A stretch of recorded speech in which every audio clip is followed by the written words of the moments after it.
একত্রিশ দফা বাস্তবায়ন লক্ষ্যে আজকে রাজধানীর মহিলা সমাবেশের প্রধান বৈঠকে উপস্থিত থাকবেন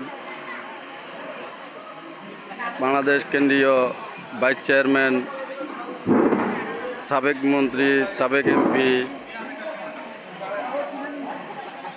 ব্যায়ামগঞ্জ মাঠের মানুষের নেতা, জননেতা জনাব বরকতুল্লাহ ভুলু ভাই।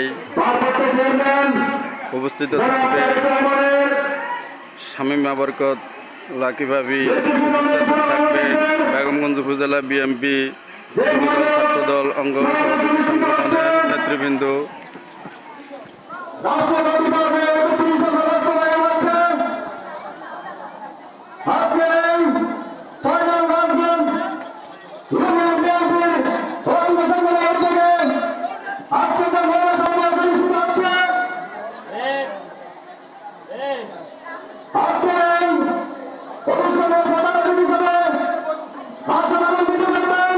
জননেতা জনাব আজকে মহিলা উত্থান বৈঠকের সমাবেশে ফাজিল মাদ্রাসায়